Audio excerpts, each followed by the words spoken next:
Hello everyone, welcome back to my YouTube channel. आज की video में मैं आपको सिखाने वाली हूँ हॉल्टर नेक की कटिंग और स्टिचिंग दोनों।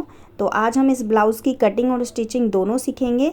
अभी तक अगर आपने मेरे चैनल को सब्सक्राइब नहीं किया है तो जल्दी से सब्सक्राइब कर लीजिए, क्योंकि आगे आने वाली वीडियोस बहुत ही इंटरेस्टिंग होने वाली हैं। आपको कोई भी डाउट हो आप मुझे मैसेज कर सकते हैं, इंस्टाग्राम पर भी मुझे फॉलो कर सकते हैं। तो चलिए फ्रेंड्स, समय ना वेस्ट करते हुए आज की वीडियो हम स्टार्ट करते हैं। हॉल्टर नेक का कटिंग और स्टिचिंग दोनों। फ्रेंड्स, इसकी ड्राफ्टिंग का वीडियो मैं पहले ही बना चुकी हूँ, उस वीडियो का लिंक मैंने डिस्क्रिप्शन बॉक्स में डाल दिया है, तो आप वहाँ पर जाकर वीडियो को देख सकते हैं। तो सबसे पहले मैं आपको बताना चाहूँगी कि क्या क्या मटेरियल मैंने यूज़ किया है। तो मैंने ये ड्राफ्टिंग पेपर है जो मैंने पिछली वीडियो में बनाया था, वही ये ड्राफ्टिंग है। तो लिंक मैंने डिस्क्रिप्शन बॉक्स में डाल दिया है इस वीडियो का। उसके बाद मैं इसको बनाने के लिए लाइनिंग ले रही हूँ। 1 मीटर मैंने लाइनिंग लिया है और 1 मीटर मैंने लिया है ये मेन फैब्रिक, चंदेरी का फैब्रिक है ये। तो इसी से मैं इस ब्लाउज़ को बनाऊँगी। तो सबसे पहले मैं लाइनिंग को कट कर लेती हूँ। तो इस ड्राफ्टिंग पेपर से मैं लाइनिंग कट करूँगी। तो लाइनिंग को डबल फोल्ड करके इस तरीके से बिछा लीजिए, और जो ड्राफ्टिंग हमने कट किया था उस ड्राफ्टिंग के चारों साइडों में आप मार्क लगा लीजिए। और साइड में मैंने 2 इंच का मार्जिन लिया है, और बाकी जितना भी मैंने चारों साइडों से मार्क लगाया है, जितना आपको सिलाई में लेना है उतना आपको मार्जिन लेना है, सिर्फ एक पैर का। तो जहाँ पर हमने साइड में मार्जिन लिया है 2 इंच का, और दूसरी बाकी साइडों से हम एक एक पैर का बाहर की साइड छोड़कर हम कटिंग कर देंगे। तो बिल्कुल आपको इसी तरीके से कट करना है। और जो हमने डॉट पॉइंट का जो निशान लगाया हुआ है, उस डॉट पॉइंट पर हम एक छोटा सा कट लगाएंगे, ताकि हमें स्टिच करने में आसानी हो जब हम पैड अटैच करेंगे। तो पैडेड ब्लाउज़ है ये, क्योंकि ऑल्टर नेक है तो ऑल्टर नेक में डेफिनेटली पैडेड ब्लाउज़ ही बनता है। तो इस तरीके से मैंने इस पूरी लाइनिंग को कट कर लिया है। लाइनिंग को कट करने के बाद जो फ्रंट पार्ट हमने कट किए थे, सेम वही पार्ट हम दोबारा से कट करेंगे, उन्हीं पार्ट्स को रख के, क्योंकि हम पैड अटैच करेंगे तो उसके लिए हमें दोनों सिंगल सिंगल पार्ट होना बहुत ज़रूरी है।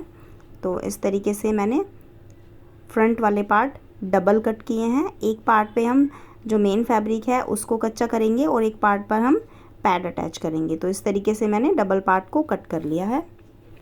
कट करने के बाद अब जो मेन फैब्रिक है हमारा, उसके ऊपर हम बैक पार्ट और जो हमने फ्रंट वाले पार्ट सिंगल वाले जो कट किए थे उसको हम रख के ऐसे बिल्कुल किनारे से कट कर देंगे। फ्रंट और बैक पार्ट की कटिंग करने के बाद सबसे पहले बैक पार्ट को रेडी करेंगे। बैक पार्ट के लिए जो हमारा आर्मोल वाला साइड है और गले वाली साइड और नीचे लेंथ, 3 साइड में हमें एक पैर की सिलाई लगानी है। तीनों साइडों में एक पैर की सिलाई लगाने के बाद हम गले वाली साइड और आर्मोल वाली साइड में छोटे छोटे कट लगाएंगे, ताकि हमें उसको पलटने में आसानी हो और हमारे गले में और आर्मोल में झोल नहीं आए। तो आपको छोटे छोटे कट्स लगाने हैं पास पास में, और फिर उसके बाद बैक पार्ट को पलट देना है बिल्कुल इस तरीके से। बैक पार्ट को पलटने के बाद हम बिल्कुल वैसे ही दूसरे वाला जो हमारा बैक पार्ट है वैसे ही रेडी करेंगे जैसे हमने ये वाला पार्ट किया है। तो दोनों पार्ट्स को बिल्कुल इसी तरीके से आपको रेडी करना है। ये मैंने दोनों पार्ट्स को रेडी कर लिया है। दोनों पार्ट को रेडी करने के बाद अब हम फ्रंट वाले पार्ट को रेडी करेंगे।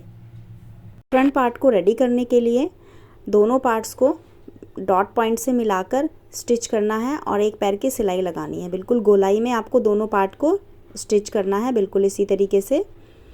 और स्टिच करने के बाद हमारा जो मार्जिन है उसमें छोटे छोटे कट लगाएंगे दोनों साइडों में, और जो डॉट पॉइंट है उसका मार्क हम पहले ही लगा लेंगे, क्योंकि जो कट है वो इसमें मिक्स ना हो जाए और हमें पता ही नहीं चलेगा कि कौन सा कट हमने डॉट पॉइंट के लिए लगाया था।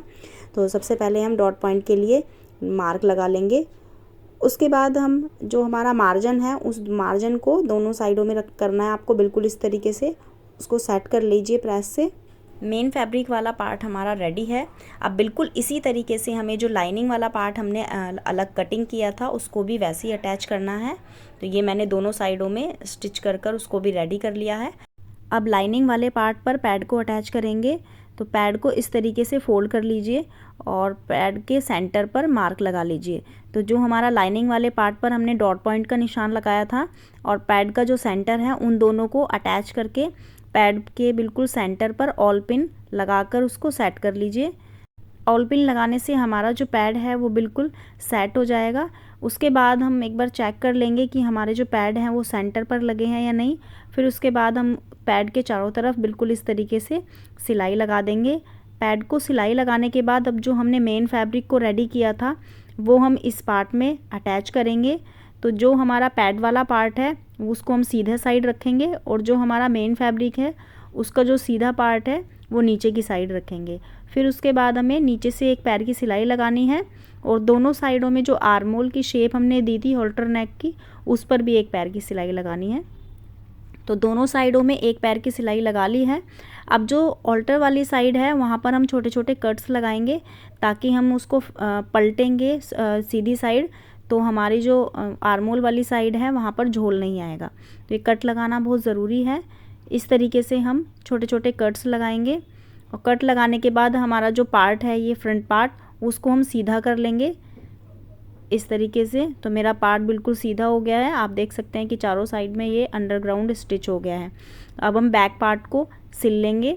तो बैक पार्ट को उसके ऊपर अटैच करने के लिए सबसे पहले जो हमने साइड में फिटिंग वाला मार्क लगाया था उसको डार्क कर लेंगे और दूसरी साइड में भी सेम वही मार्क लगाएंगे। और जो हमने डॉट पॉइंट का निशान लगाया था बैक पार्ट में, जो हमने डॉट डाला था उसी को हम डार्क करके बिल्कुल उसी शेप में हमें बैक वाले पार्ट में डॉट डालनी है। तो बैक पार्ट को रेडी करने के बाद अब हमने दोनों साइडों में उसको सिल लिया है। तो इस तरीके से हमारा जो ब्लाउज़ है वो इतना रेडी हो गया है। अब लास्ट में हम उसमें कॉलर को अटैच करेंगे।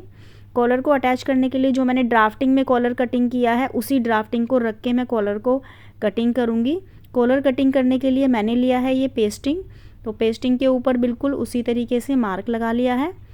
अब मार्क लगाने के बाद उसको ऑल पिन से सेट कर लीजिए ताकि जो हमारा कॉलर है वो हिलेगा नहीं कटिंग करते हुए। तो इस तरीके से मैंने आर्मोल जो निशान लगाया था उसी पर कट कर लिया है। ये मेरा कॉलर कटिंग हो गया है। अब हम प्रेस से उसको अच्छे से पेस्ट कर लेंगे लाइनिंग के ऊपर। लाइनिंग के ऊपर जब हमारा ये पेस्टिंग पेस्ट हो जाएगा तो मेन फैब्रिक जो है उसको मैं कॉलर के ऊपर ही रखकर उसको चारों तरफ से कच्चा कर लूँगी। तो इस तरीके से बिल्कुल पेस्टिंग के चारों तरफ सिलाई लगाकर मैंने इसको कच्चा कर लिया है। और जो बाहर वाली साइड थी गोलाई वाली साइड, उसको एक साइड से मैंने कपड़े को फोल्ड भी कर लिया है। तो इस तरीके से इतना कॉलर रेडी करने के बाद मैंने उसके नीचे की साइड एक लाइनिंग वाला कपड़ा रखा है और जो पेस्टिंग है हमारी उसके बिल्कुल किनारे पर एक साइड में जो गोलाई वाली हमने साइड दी थी उस साइड में मुझे सिलाई लगानी है। पेस्टिंग के बिल्कुल सिलाई किनारे पर सिलाई लगानी है।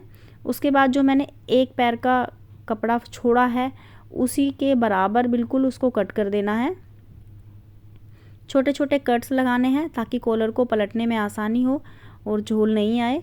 तो इस तरीके से मैंने छोटे छोटे कट्स लगा दिए हैं। कॉलर के राउंड वाली साइड आपको लगाने हैं जिस साइड मैं लगा रही हूँ। उसके बाद मैं कॉलर को पलट लूँगी इस तरीके से। कॉलर को पलटने के बाद हम उस कपड़े को अच्छे से सेट कर लेंगे ताकि हमारा जो पीछे वाला कपड़ा है लाइनिंग वाला उसमें झोल नहीं आए। पलटने के बाद जो किनारी वाली साइड है उससे मैं कपड़े को इस तरीके से सेट करूँगी। कॉलर को आपको बहुत अच्छे तरीके से फ्रेंड्स रेडी करना है क्योंकि ये कॉलर बिल्कुल रेडी होने के बाद ही ब्लाउज़ में अटैच होगा। उसके बाद जो एक्स्ट्रा कपड़ा है हमारे कॉलर के पीछे वाले फैब्रिक का उसको मैं कट कर लूँगी। और अब हम दोनों फैब्रिक को इस तरीके से फोल्ड करेंगे। तो जो हमारा पीछे वाला पार्ट है उसको अंदर की साइड फोल्ड कर देंगे। तो इससे क्या होगा, हमारा जो कॉलर है वो बिल्कुल रेडी हो जाएगा। इतना रेडी करने के बाद हम उस कॉलर को ब्लाउज़ में अटैच करेंगे। तो इस तरीके से मेरे कॉलर में ना तो झोल आया है और बिल्कुल अच्छे से दोनों साइड में कपड़ा फोल्ड हो गया है। अब हम कॉलर को ब्लाउज़ में अटैच करेंगे। सबसे पहले ब्लाउज़ का जो सेंटर है वहाँ पर मार्क लगाएंगे। सेंटर पर मार्क लगाने के बाद जो हमारा कॉलर है उसके भी सेंटर पर मार्क लगा लेंगे और दोनों मार्क को मिलाकर और जो कॉलर वाला पीस है उसको बीच में रखेंगे और इस तरीके से हम कॉलर के चारों तरफ में सिलाई लगा देंगे। तो पहले मैं उसको ऑल पिन से सेट कर लेती हूँ आगे वाले पार्ट में ताकि हम बैक वाला जो पार्ट है उसमें भी हम आसानी से कॉलर को अटैच कर सकें।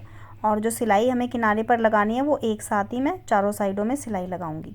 तो इस तरीके से जो बैक पार्ट है वो बैक पार्ट का जो मेरा ये पट्टी है उसको भी मैं बिल्कुल कॉलर के बैक साइड में किनारे पर अटैच करूंगी इस तरीके से।